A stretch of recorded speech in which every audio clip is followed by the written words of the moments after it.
Ingaba zikhona izisombululo nezingancedisana nengxaki ezijamelene nengxowa-mali yesibonelelo sabafundi i-National Student Financial Aid Scheme kumaziko emfundo ephakamileyo sele kuthathe ithuba okanye sele kuthande ukuba sisiqhelo ukuqeshwa kwabalawuli nabazama ukukhawulelana neengxubakaxaka eziqubayo kwisebe lezemfundo eliphakamileyo. Ukusukela ngonyaka ka-2018 i-NSFAS sele ibekwe phantsi kwabalawuli abathathu, iibhodi ezintathu kwakunye namagosa amabini azintloko ajongene neenkqubo zokusebenza kwale ngxowa-mali.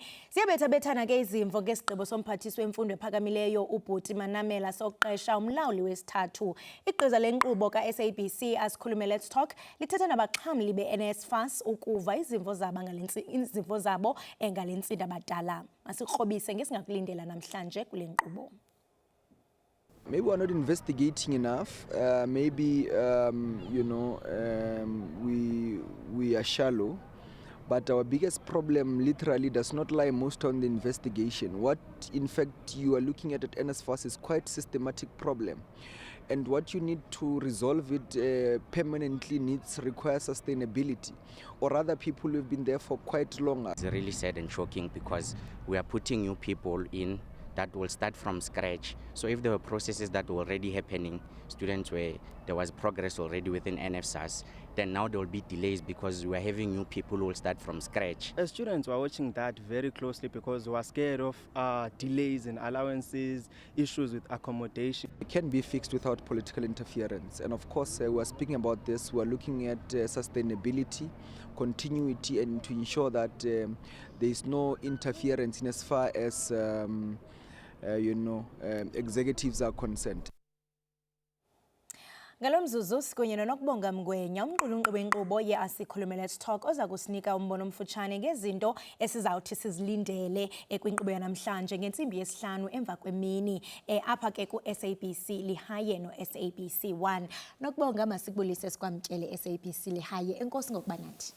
Angibonge Kholose ngibingelele nebabukele emakhaya. Nokubonga qabaqaba nje kutheni njeni yena bekanti nijonga nenkqubo ye-NSFAS nijonge ntoni kuyo?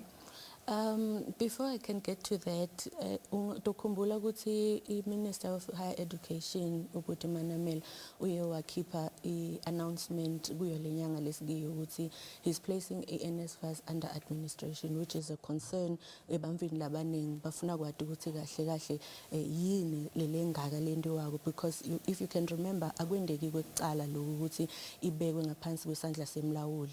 So kuloko Kholose sihambe sabuka sakhulumisa nalaba ma-beneficiaries we-NSFAS kuva kakhulu ukuthi bona after le announcement babona tikhona yini isombululo leti tawuba khona nobe mhlambe yini lengendiwa lebalinzeleke ukuthi mhlambe kube tindvo letiletha tingucuko kuso lesikhwama. Ingaba abaxhamli baka-NSFAS bazityande igila besithini kube ekugqibeleni siyaqonda into yokubana zonke izigqibo ezithatyathayo zizawuthi zichaphazele bona? They are very concerned.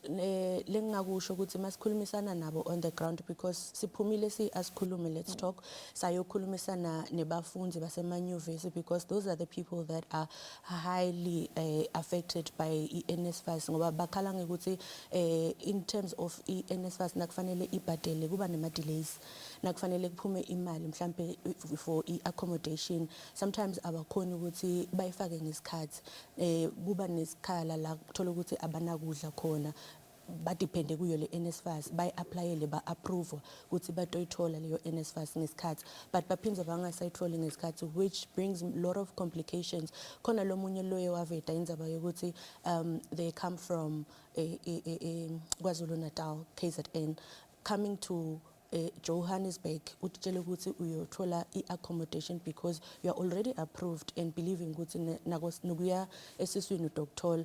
Nawufika lana phela number one, if you can look at this usuka ekhaya u-applyele leyo NSFAS because awunayo leyo mali to begin with. So banema concerns la faka ukuthi anginayo leyo mali kwekucala ngiyahamba ngiya eJohannesburg from KZN ngiyodlani bathi ngifike ngidleni bathi ngifike ngilalephi because letinto leto tihamba nasingathi siyadibuka tibeke timpilo tebantfu engcupheni in terms of ukuthi Kholose angeke uthi usuke KZN uya eJohannesburg uya eMpumalanga or in any other different province la eSouth Africa unganasihlobo unganamngani uthi uyafika bakutshela ukuthi ayikabhadali and therefore mhlambe ungabe ne-access yokuthi ungakhona ungene. So those were some of the concerns lesiwavile on the ground when we were speaking to this youth le ithinzeka kakhulu in terms of i-NSFAS. And njengokusitsho into yokubana yonke lento ibeka abafundi emngciphekweni ingakumbi ekukhuseleko lwabo njengokusitsho into yokubana umfundi uzawusuka kwiphondo lase-KZN ezofunda apha eRhawutini ufumanisa into yokubana kanandawo yokulala.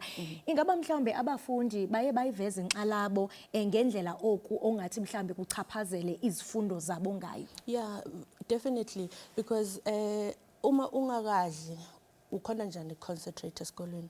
It goes back to ngisho ne-foundation phase. Uma ungathi uyabuka ema-primary nasema-secondary angithi uyabona bayabaniketa kudla ngema-breaks, kudla lekuphekwa khona lapha esikolweni. So they are trying to make sure ukuthi labafundi labo during that break they have something leto babambisa la siswini ukuthi bakhona kubuyela bayofunda ba-right, because who goes to class for hours angakadli siswini? So nabo bebaveta into lefana naleyo ukuthi in as much as bakuma-tertiary institution nabo they cannot be able ukuthi bakhone ku spend many hours emaklasini moving from one module ba attenda lana balambile. So kuyasifaka sandla kakhulu ekuthenini bagcine batibone babantu labangakabaluleki, number one, because that is what they said to us ukuthi it means bona sho ukuthi abakabaluleki because it looks like i-NSFAS does not prioritize bona nalokuthi umsebenzi wabo abawendi ngendlela bona ba-expecte ngayo ukuthi iyendeke ngayo. Nokubonga, ingaba mhlawumbe zikhona izisombululo ezokusombulula le ngxeba kaxaka ejamelene no-NSFAS ngobani bamemileyo enkqubeni uqinisekisa into yokubana ezi zikhalazo zabafundi ziyaviwa? We have a chairperson of a portfolio committee on higher education by the name of Teboho Kholeti, who will be joining us namhlanje lapha ku SABC 1 and all other SABC platforms. La siyobe sikhona namhla asikhulume. Uyobe akhulumisana nathi aphendula yonke le mibuto lecabanga ukuthi nemfundi ekhaya unayo namuhla. We also have a president of South African Unions of Students by the name of by the name of Moses Nkambako. So Moses Nkambako will also be there to talk to us and also answer those questions as well. Sive ukuthi bona babantu laba ne-experience and more understanding kule topic bangakhona yini kuphendula some of the questions la bafundi banawo yini. Ukhumbuza kuba siyaqonda into yokubana amaxesha wenu athe ukutshintsha phaa kwi-Asikhulume. Ukhumbuza umbukeli amaxesha wenu amatsha kananjalo into yokubana mhlawumbe uba ngaba bafuna ukuthatha inxaxheba mhlawumbe kumakhasi onxibelelwano banifumana phi? Sikhona inkundleni yokuxhumana ku-SABC izindaba ku-Facebook, where we normally post our daily questions sibude babukele emakhaya ukuthi bacabanga ini ngaleyo topic lesuke sikhuluma ngayo ngalelo viki. Uqinisile ke kholo setikhathi setishintshile.